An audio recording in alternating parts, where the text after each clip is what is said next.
All right, hello everyone. This is Josh, also known as Yashu. You're just tuning into another episode of the TLOY Talks podcast. You can get this on all platforms: Spotify, Apple Podcasts, YouTube, Buzzsprout, much more. And you can also get that on Patreon as well too. Patreon with different tiers for different perks and all that. So definitely check out Patreon as well. And I'm just gonna get this started right here on all that you know. So we have one of the rising artists in the Toronto music scene has released like projects such as "In Case I Don't See You," has other songs like "Offline" and "Tax Season," is set to release a new project soon. So we have Pat Williams in the building. How are you doing today, man? Yes, sir. I'm good, man. Pleasure. Thanks for having me, man. Yeah, man. We had a dope conversation like on IG like just like a while back too. I just kind of tapped in with the music from there and all that, and I kind of rocked with it too because kind of had like a lot of like unique similarities with the rapping side and then also with the R&B side where you kind of take in like a lot of like influences, like well not like influences but like similar styles as like Rag and Bone Man, like Teddy Swims, like Sam Smith, like in a sense too. So you had that. So fire that you mentioned that because like it threw in a great way. It threw me off initially because I'd never gotten those comparisons before, but it allowed me to know that you're paying attention more than just like attributing my influence to like somebody more common or whatever the case. So Yeah, for sure. yeah. Were they like artists that you kind of like tapped in with, like in the music side or like not? Those guys in particular, to be honest, I don't listen to their catalogs. I mean, my mom loves Teddy Swims. Like, funny enough, I feel like she was on him before a lot of people were, type thing. But no, that's those catalogs. Like, I don't know much about. Yeah, true. That's why it was such a liberating thing to hear. So. Yeah. Because I know "Lose Control" is like a very big song right now from Teddy and all that. So I guess she'll probably make you sing like "Lose Control" sometimes, So for sure. I want to get it like started too. So like you talked about like in a past interview that you grew up in Parkdale. So growing up there, what was like the environment like for you as a kid at the time? It was very interesting. I mean, like I grew up in Parkdale, kind of from two different households. So Parkdale majority, I'd say I spent my most time there, but my pops moved around quite a bit. So I lived in kind of like outskirts of Mississauga. I wouldn't call it Mississauga, but right where it says "Welcome to Toronto," like that's where I'm at. Like Sherway is basically where I was at. So Etobicoke, borderline Mississauga, Parkdale. Parkdale was on High Park area as well, but Parkdale was interesting in the fact that like at a young age you're like privy to a little bit more than say a High Park, for example. It's a lot more gentrified, and you know what I mean. So being that Parkdale was in rougher shape than it is now, it's still relatively the same, but you see a lot of characters and you kind of get a good scope of life from a different perspective. Yeah, for sure. Yeah. I'm guessing the family life, like it was like pretty interesting, like kind of growing up, like because in the bio you were raised by like self-employed like parents at the time. Yeah, so both my parents are antique dealers, which is probably why like I'm an art snob, to be honest, in any capacity. Like growing up with them, work doesn't look like work. Because they're self-employed, they just get to run around and do everything they need to do. To the untrained eye as a kid, you don't really know what's going on.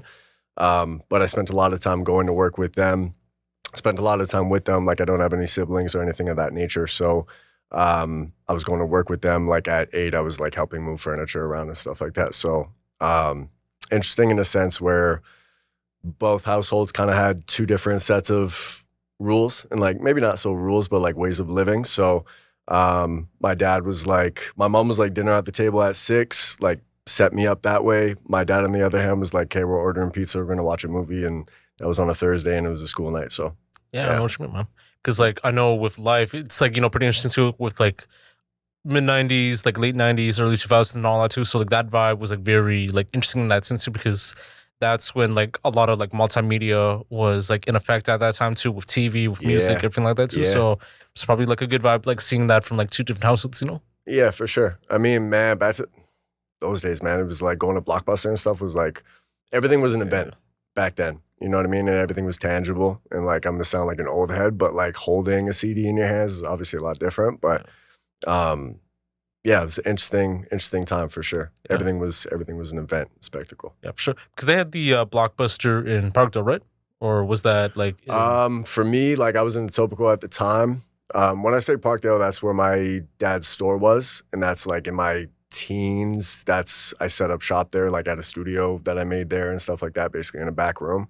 So when I say I grew up in Parkdale, like that's kind of what I was alluding to, but more so in Etobicoke, and there was like a Blockbuster like 15 minutes down the road. It's a Okay. long ass walk thinking about, Yeah. an hour in Blockbuster trying to figure out what movie you're gonna watch. Type Yeah, vibe, for sure, so. man. Yeah, no, it's facts. Mm. The areas that you kind of like grew up, like, were they big for music at the time growing up, or was it more so community?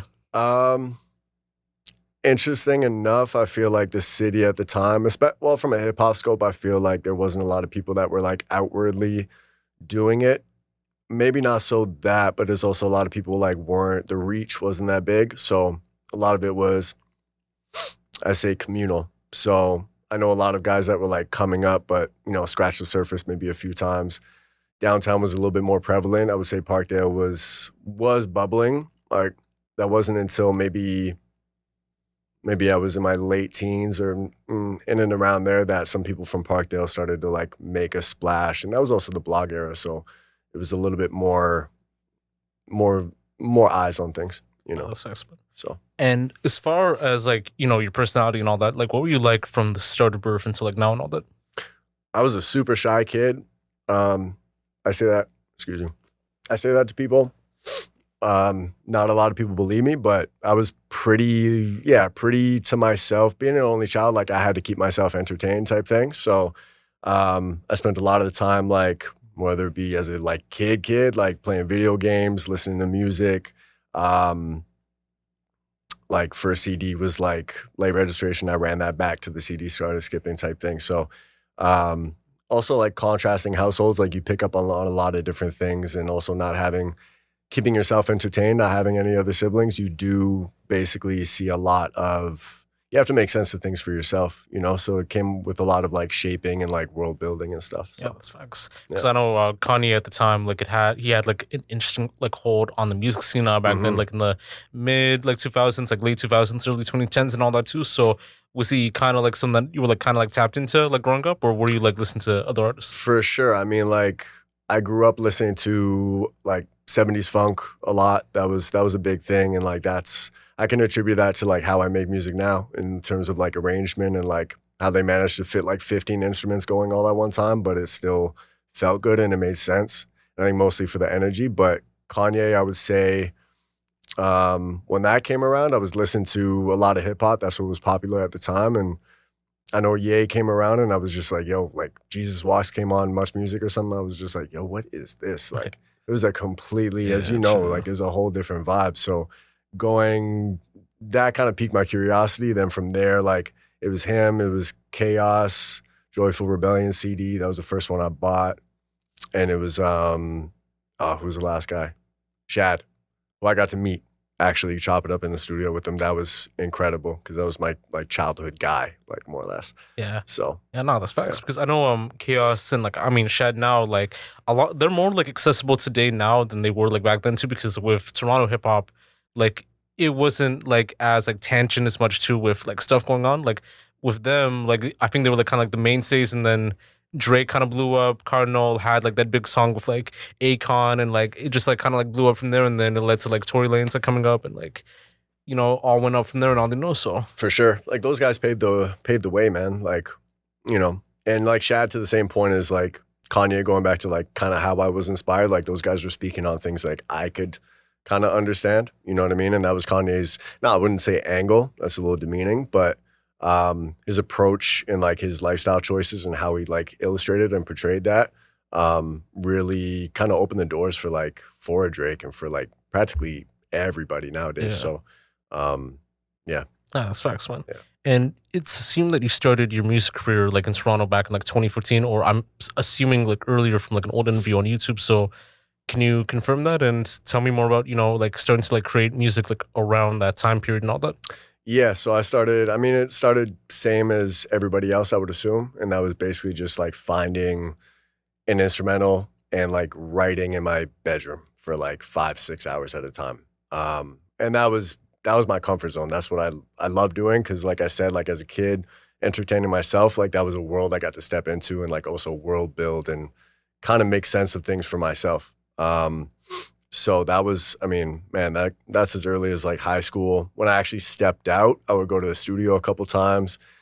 You're trying to gauge like how good you are and like, what you're about and stuff, and stepping out of the booth or whatever, pressure's on. And like, I was a shy kid and shit like that. So, I'd be met with like great response, and like from there, like it was baby steps, but it turned into like around 2013, 14, built a studio basically with that back room. Pops was renting 1605 Queen Street, which is like a staple now in Parkdale. And it used to be an old theater. So what we did was we had like a projection room in the back, or what once was a projection room, and he was like, if you could clean it up, make sense of it, like it's yours to take. So basically I took that. It was me, two of my guys that also rap, my boy DJ, singer, and Eric, who actually lives around the area, engineer. And we were just like getting our feet wet and trying to make it make sense. Yeah. And we had like designated roles for everybody. Like it really felt like it was super communal. We all grew up with each other pretty much. That started to dwindle away, and people started going in different ways as life happens. From there, I had a bunch of people come in the studio. My boy came across. I didn't know him too well at the time. I knew him from the area. We like played basketball against each other, like in school and stuff. And I was like, yo, this guy can't hoop. He thinks he could hoop, like whatever.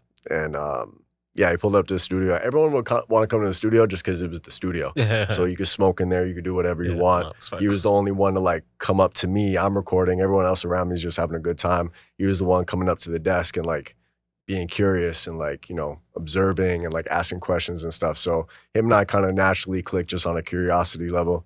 That's Boulevard P. That guy's like shot all my material, a couple scrap music videos and stuff like that.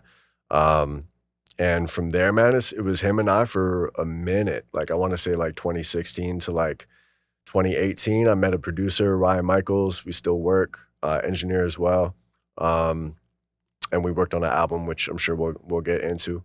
And yeah, so it was a lot of just like sharpening the sword on my ones almost, like, which is the craziest part. Like nowadays, like Toronto is there's such a communal aspect. I think it's building. I wouldn't say it's like super, super communal, but there's a lot of space for everybody right now. Whereas before, like that was Screwface Capital. So it was kind of like everyone's in their basement just like cooking up, you know, and like putting the shit out. So yeah, that's facts, because like now, like that studio, it was like around like the Parkdale like Hall area and all that too, which had like a lot of shows and all that, like a lot of like, you know, shopping like in that sense too. That was the building. Yeah. Yeah. So it's amazing to see and all that. And like I actually went there back in I think 2022 for Social Outcast too. So like that was like a good event, like very spacious and all that. So you get to meet like a lot of people, like get to see the back room too. So event. Yeah, man. That's a super cool event. Yeah. I think that they still like do some stuff here and there, like comedy stuff and like other stuff too. So yeah, it's also good. And did that like even like with the whole like rapping aspect too, like it kind of like led to the singing like later on and all that? Yeah. I think most of all, like curiosity is like the most important thing in life, at least like if you let me tell it. So I feel like, I don't know, man, I was rapping a lot. I had a lot of inspirations from like guys that like wanted to just rap their ass off and just bar up like completely. And then not gonna say I put my 10,000 hours in, but I wanted to like scratch another itch basically. Yeah. So I started listening to some more stuff. I put down hip hop for a little bit for the first time in my life. And I started getting into like more like 70s rock and like a lot more psychedelic stuff and like R&B and things of that nature. And that allowed me to kind of try different tones out and stuff like that. Honestly, somebody popped auto-tune on the track one time and that was it for me, man. Yeah, it just went from there. So 100p. And as far as like your musical background and history, so like did you have like any family that kind of like made like music at the time too? I mean, I have a little bit of a lineage. I have some family like across the pond type thing. That they made like a big record. Joe Fegan made like a big record deal, like shafted him and basically just gave him like a one-time payment and like took all the masters and all the rights. But as far as like musical training, no, I took like piano when I was a kid, but I don't want to even credit that or nothing. You know what I mean? At the end of the day, it's really just ear training. Oh, that sucks. You know. And, you know, what inspired you to, like, do this and, like, you know, take it seriously, you know, like, becoming a rapper, singer-songwriter, and, like, artist and all that, you know? It's probably a two-step answer. It would be, like, the one was I was spending a lot of time, like, as a I didn't go to school. Like, I would show up to like mark my name and literally dip out. Like, I would grab my little like trashy little laptop, go to like chapters or something like that, and go on mixtapetorrent.com, download everything, write. I go on SoundClick, I go on whatever beats I could find, just write. And eventually, like, you know, to my point earlier, like there came a time where I was like, okay, well, like it's time to actually put it out and like, or not so much put it out, but get out into the world and go into these different studios and stuff. So, what inspired me to do that was probably going on Mixtape Torrent and seeing like J. Cole's The Warm Up. That once again, like to the point of Kanye, like it allowed me to know like, okay, like here's some perspective that I can understand. And like it allowed me to know like, oh, I can explore this as well. I'm not just, you know, like I'm a visitor in this in this genre at the end of the day. So understanding that there was a little bit to like of leeway to like at least put my foot in the door, I was like, okay, cool. That was enough for me to go like, okay, I can make something out of it. And then it was baby steps. Yeah. I'm just like, I was a little bit of a perfectionist. It took me a minute to putting stuff out, but on a grand scale, I really wanted to craft something special, and that's always been like the top of my list, you know? Yeah, that's facts. So Like when I saw like the interview just like a while back and all that too, like I saw like the iTunes like platform and all that too, and I think you downloaded I think The Waters and then I think also Macadelic too. So jeez. like I know like those like two projects like were actually like very like interesting at that time too. I know Mick had like another project like earlier on where he had like other creative stuff. I think it was like the trees and all that, and I think it's also like a very good project. But like Waters, like I think it kind of like led into a dimension of creativity and all that, and to kind of have like an ear for rapping and all that. Like Macadelic, it also has like that good vibes too, where it's a balance between like what's like in the mainstream versus what was like, you know, more with the whole like cloud rap, like singing all that, you know. So Yeah, for sure. Damn, this guy knows about the trees, bro. That's crazy. That's crazy. I don't know how you got your hands on that tape. I don't know how I used to do it either, but yeah. I mean, it was projects like that, man. It was like the blog era was just like I still herald that as like my favorite, you know, my favorite little era of all time.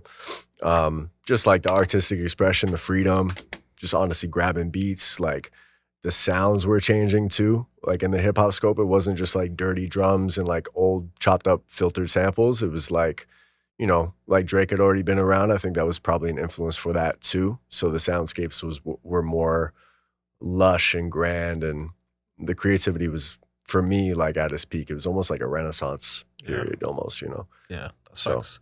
With trees, like one of my favorite songs on there was like Lack and all that too, because of the sound and all that. So it was like amazing to hear too, and to even dive deep on like who you want to like work with and all that. Do you have any artists like in mind that you want to like work with someday and all that? Yeah, for sure. I mean, one Andre 3000, 3 Stacks for sure. Hopefully he just doesn't play flute. I'd like to see a little bit. Yeah, I want to get like in the booth with him.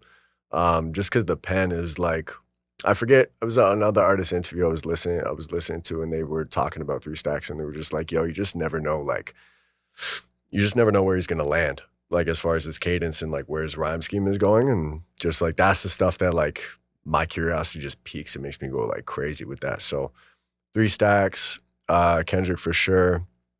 I'm gonna miss a couple people. Nicholas F, who sounds like you do know who Nicholas F is. That's, you know, I got to chop it up with him like 2017. I just didn't have the dough for the feature price at the time. Those are a couple guys to name a few. I'm sure I'll leave and think of many more, but on a rap scale, yes, those guys. That's facts, man. And I want to like dive deep onto like your debut project and all that too, like in case I don't see you. So like, what was like the inspiration and creative process for that project? Ryan Michaels and I had just finished an album that I probably drove him crazy over. And the moment we finished that, COVID hit, and we finished Offline and that album at the same time. That album was a different title. So Offline was going to be the precursor to the album. Drop Offline, learn a little bit about marketing, about the business, and we were like, okay, you know what? Let me tune it up. A couple things changed. Months go by. It's COVID. And I'm thinking like, well, I got a better mic now. I know how to mix a little bit better. It kind of just got shifted. So the moment I decided that we were just going to like put that album to the side, I was open to like any other world I wanted to build. And in that moment, I was like renting a place for like $400. They were doing like renovations in the bathroom every day. And so I cooked up for like 5 days straight. I came up with basically like the foundation of the records that came out on the project. Maybe cooked about like 10, kept the 5 or 6. And I was just like, yo, like, I have to lock this in before I lose this feeling. Cause inspiration like is a fleeting thing. So I basically took those 5 songs. I booked an Airbnb, like an attic Airbnb over by like Spadina and DuPont. And I just locked in for like 3 weeks. And within the 3 weeks we had the project, and it was great, man. I mean, it was COVID. So I had people like sneaking in, like laying down some backgrounds, like JSP, like Marcus Givens. And everybody else would just like WeTransfer me everything. Yeah. And basically I just got to be like the master of this world for like 3 weeks. It was great, man. That's my type of thing. So That's facts. Yeah. Is it usually kind of like the same creative process, like generally and all that too, or do you have like a different like process in mind? And like, what would like a day like in making music like be like? It varies. I mean, I feel like I kind of section things off in a way. So I'm always going for like the big thing, like the grandiose, the super, at least what I'm on now is like a lot of live instrumentation and stuff like that. And that comes with being a little bit more objective and like picking your spots. There's some days where I got a beat that somebody sent me and I could just bar out for like a minute and a half and just keep that in the tuck. These are like for reels or whatever the case. But mainly it's honestly like from mixing my own stuff to doing like a lot of orchestrating and writing and things of that nature. It just comes from like taking a full day and just kind of honing in on the craft and picking spots, removing things, adding things, all different types. Yeah. That's facts. And you have like, like 2 like other singles as well too, like Offline and like Tag Season. So like what were like the creative processes and inspirations for those? Tag Season came about right after we had shelved the album, and that was something that didn't make the album, or I knew it didn't fit the context of In Case I Don't See You. So basically just had like built that. And because of all the free time during COVID, I was just like, okay, I'm just going to run this. And it was like all those songs, Offline included, like came together so quickly, which is the irony because I take so much time to build anything. So the ones that are actually out took no time. Offline, on the other hand, those were songs that were initially slated for like the first album, the one that got shelved. But Phone Down, we had the intention of doing, I usually come with a reference, figure out like a tempo I like or whatever, build from there. Those are both produced by Ryan Michaels. Paper Cuts was like a Lupe record. Phone Down was probably a Brent Faiyaz record or something like that. I think he just dropped like F the World or whatever. And those, again, like came together in like 4 days, you know what I mean? With the help of like Ryan and like we're both like in there orchestrating, built up a pretty good like relationship with one another as far as, how we like to work and whatnot. Yeah, they came together fast. That's facts. Before we get into like the next question too, like I want to like talk about like I think like the shelved like album for a bit too. So Yeah, it had like a name. please. I think like Adults like Sell Candy or something like that too. So Oh yeah, that was 2014. That was Candy for Grown-Ups. all right. Fuck. That was me doing my best DMX impression, basically. And it was like a very conceptual thing. Like the duality was like Candy, Grown-Ups, Vice, and like stuff like that. Yeah. And it was like testing the waters and like seeing what that was and like really learning a lot about like the gray area in that duality and like finding out how to like tread lightly and like walk that fine line. To which like, because you learn from, obviously cliche, but learn from experiences, like that project, I leaned so far into like displaying the vice that I had no, it was just a typical coming of age story, track list 1 through 8 type thing. Yeah. Sure. Good Morning, on the other hand, wow, I just gave it away. It's crazy because I still kind of want to drop it. But Good Morning 2018 to 2020 was like an incubator baby. Like it was like we just homeschooled that thing for like 2 years. And it was, Ryan produced every single thing on it. It was like we came off of like listening to Damn. And I think that made me just want to go like super conceptual, and it was about like the internet age and things like that. And it was, yeah, I love that project, man. That like every song has like 4 beat switches. There's like a guitar song leading into a drum and bass song. Like there's nothing we didn't try, you know what I mean? And that was kind of, once again, like practice, but I'm really trying to find a way to like put that out in a certain capacity, knowing that it's like technically, I know there's a space for it to exist. I know it is something special. At least I deem it to be so. But knowing that the other, the music I'm working on now is exceeded in a lot of regard, I have to make sure that's kind of suggested, is that like, look, this is from 2019, so on and so forth. But yeah, that project, yeah, I love that. I love that album, man. Okay, 100p. Yeah. I want to talk about like your IG bio for a bit too. So it says human first, artist after. So tell me like more about that. Yeah, human first, artist after is kind of a reminder to myself, to be honest, if anything. I feel like there's been like I've been at this for like close to half my life. So I want to say it's a reminder just to keep like things in check, and like your priority list isn't like, it's like music first, and you kind of need it to be that in some regard, or maybe feel like you need it to be that. But, there's other things that are a lot more important than passion is important, but there's a balance to be had for sure. And I feel as though I've lost sight of that like plenty of times, and I still do to this day. I'll get like rabbit hole and cabin fever over a record for like 5 to 6 days and not text anybody back, and so on and so forth. So, and it's also just like in another way, it's like breaking through the facade a little bit. Like, we all have like an image to uphold and like everything like that, but I don't know, man. I just don't care for the gimmicks, for lack of a better term, I guess, So just to remind myself and kind of keep that in check for anybody that maybe scrolls past. Yeah, I definitely agree as well too, because I know with like fan culture and stuff going on too, like, like a lot of fans and like people who are like listeners and all that, they tend to not like understand like artists that, they're making music first and all that too. Like they're selling like a product, like they're not trying to do like a whole like human like interaction as much, unless you really like get to know them from the human side and all that too. So there is like kind of like a disarray, like a dissection on how like the general public like views it versus like how like artists and like musicians like view it too. So like in your opinion, do you feel like the general public like doesn't understand like the lifestyle and journey that like artists that go through nowadays too, like even with, like releasing music, having a personality, like all that sort of stuff too?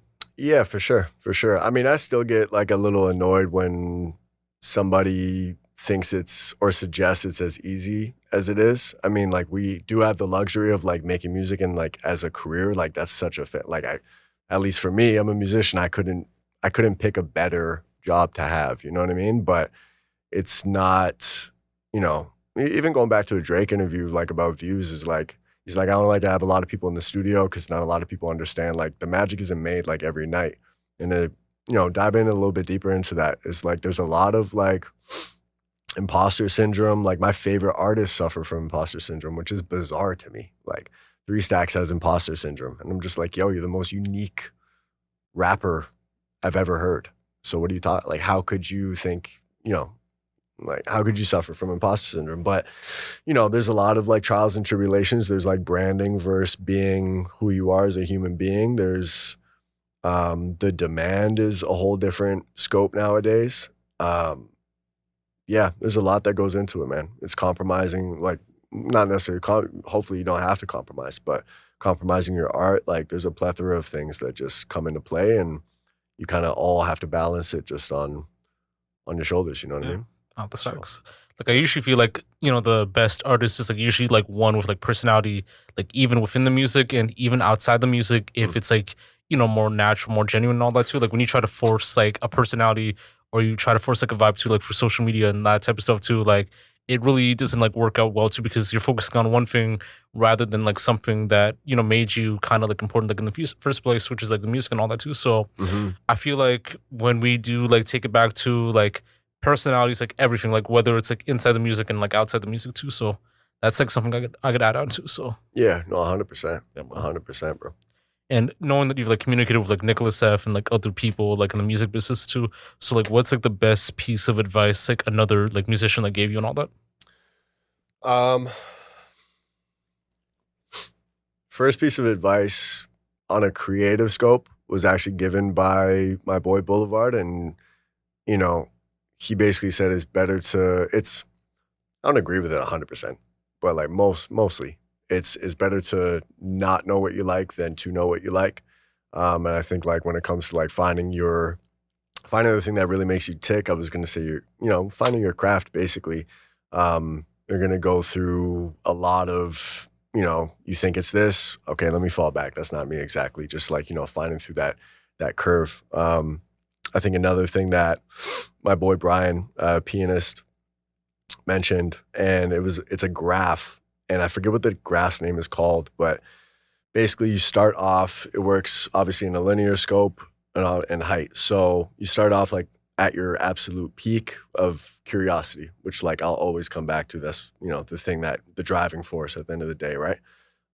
Like spiritually and creatively, whatever the case. So you start off at your peak, and for any artist, and as you like go a little bit further, like across the timeline, you'll notice things start to dip. You might find yourself in a little bit of a lull, which I feel like most artists that want to do something special will go through.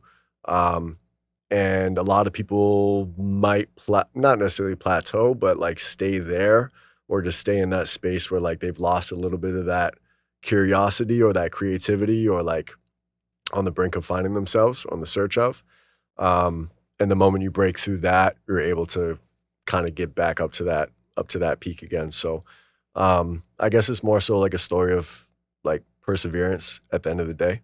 I've been working with Junior T quite a bit on this last project, and another great thing is like kind of getting out of your own way a little bit. So I presented all the demos to him. I mix everything as I go, so it's kind of sounding as it should be, as it's in its creativity stage.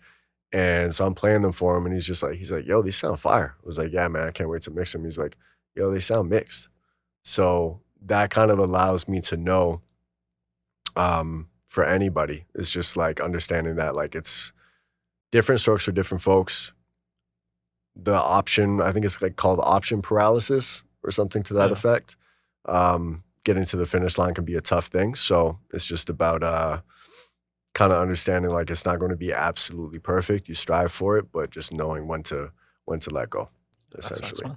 Yeah. And what do you hope to like achieve like through like the artistry and like even like managing the success like within your career and all that, Man, I would love to be one of those guys that can just lay low and like make money off of music and like build a sustainable lifestyle at the end of the day.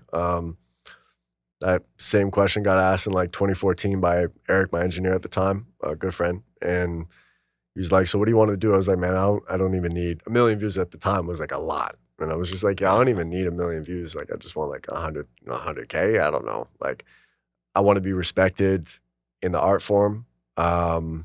That's first and foremost.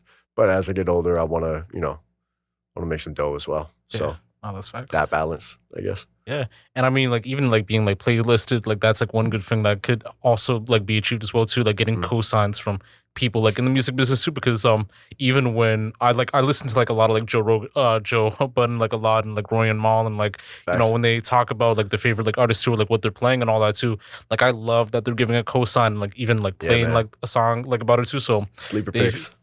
Those sleepers, like like I actually like tap in, and like some I listen to like in the gym or if I'm going out and all that too. So like it does like help a lot too, and like even like playlisting too, like I know like it helps like a lot, like where it gets like exposure like in certain ways too. So yeah, I mean it's no mystery that like a lot of people's favorite artists are like your favorite artist might be somebody I don't know anything about. You know what I mean? So there's a reason why like niche works for people, or artists that know themselves and like found their pocket works for everybody, because it's honest, it's genuine. You know what I mean? So to carve out that space is top priority for sure. Feel like you've grown, like did you feel like you've grown as an artist from like the start, like when you started like from like 2014 until like this like age like right now and all that? Yeah, for sure. I think the same things I liked then are kind of the same things I like now. It's just about getting yourself, I think, out of the box. Like initially, I think a lot of artists, at least I can speak for myself, like find themselves in like, I want to do this thing, but like the world is so much bigger than like this thing. So as time has gone on, I've been able to, make a lot of projects that never seen the light of day. So like I've done a project that kind of veers towards this interest of mine or that interest. And like throughout all of that, I've been able to gain a little bit more experience every time and make it come full circle, So. And Dopey, man, like I definitely like agree too. And I know that you have like this like upcoming project like that's coming soon. Like we've talked about it like on IG like a little bit. So tell me more about that in terms of like the inspiration, the creative process, and like what people like can expect and all that. Yeah, so this one started off 2023, I want to say. A lot of it was honestly like I would get started. My process was a little bit different. Usually I'd have like the beat fully crafted and I know what I'm working with, and we might flip things upside down once or twice, but this is pretty much our foundation here. This time around, I was listening to a lot of like Sampha. I was listening to Pimp a Butterfly a lot. I was listening to Blue Lips by Schoolboy a lot. And all these different kind of like just unique ways to find these sounds. And a lot of it had to do with live instrumentation. So the live instrumentation aspect, that's where Junior came along for the ride. I recorded some like piano and like things of that nature, but I think it all started from finding a record, I had some trap drums on it. I muted the drums by accident after I laid the verse down. I played it back and I was just like, oh, this is fire. It's like the bounce is like in the verse and the vocals are speaking a little bit more. So let me kind of cater to that, So from there, I took it to Junior. I did a couple more records, took it to Junior. Man, we added like trumpet, background vocals serve as more like a production base than anything else.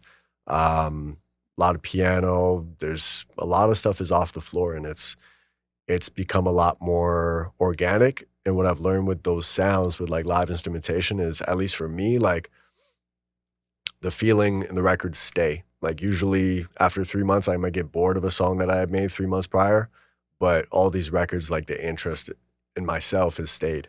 You know what I mean? And so with those, man, like got that coming. There's like another EP on the way. I think we're going to do that to kind of like lily pad off into the album. But man, I got like Travis Knight on there going crazy. Collaborators are like up to like, it's really a group project at this point, man. It's like about 30 people. So a lot of moving pieces. That's what's made it take so long. But with 30 people contributing over multiple songs, it's made for something very special, man. Very special. Yeah, that's facts. So, is there like an expected like release date that might come out soon, or? That's what we're trying to figure out now. So we're kind of gearing more towards like the marketing stage of things. So we just got like, we got some money to work with a little bit now this time around, which is a big difference, as you guys know. And working with that, I would say the release date, I want it to be for this year. And I think it can be, but I also want to give it the platform and the time. Not so much the time, we've had plenty of time, but the platform that it deserves and kind of the, it's just due at the end of the day.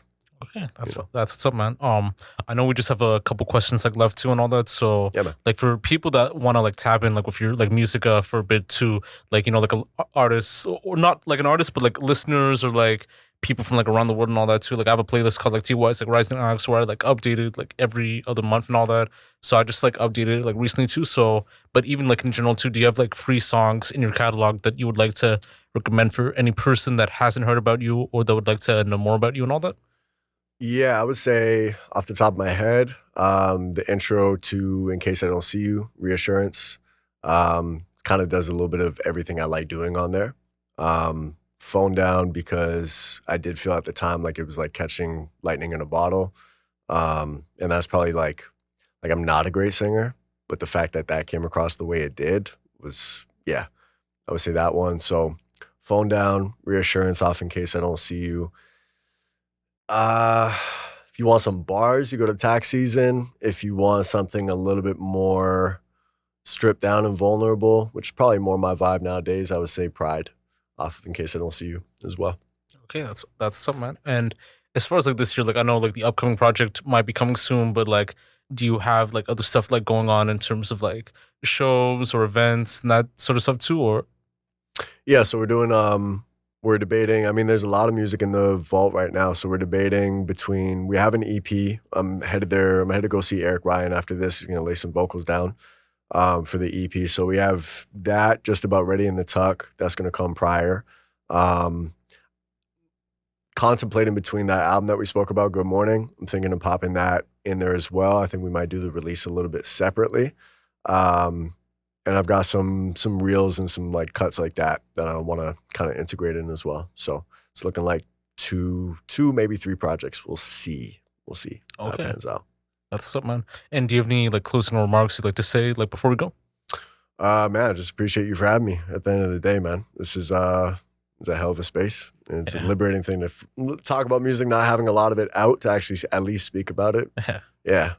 That's something, man. Yeah. And I feel like the conversation we had, it's like a very like great conversation from like knowing about the music, like everything else to the upbringing. And, you know, I learned a lot from this one. So it is like amazing to see and all that, you know, so. Yeah, man. Feelings mutual, bro. Yeah. Feelings mutual, absolutely.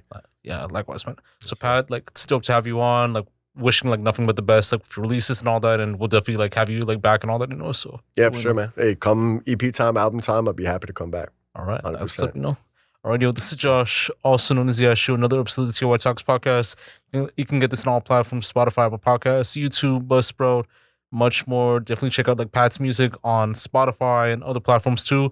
Definitely stay in tune for like the release and all that too. Like definitely like follow him like on IG and all that, and like other platforms as well too. Like if you want to like shout out your IG and all that. So yeah, IG, Twitter, all that good stuff is Pat Williams Sound. Pat Williams with an S, and then sound is technically OUND. So yeah, that's what's up. So definitely check that out. Definitely check out stuff like on all our platforms as well as like Apple Podcasts, Spotify, YouTube, Buzzsprout, much more, and like even for Patreon too. So, but yeah, this is Josh, also known as Yashu, with Pat Williams signing off.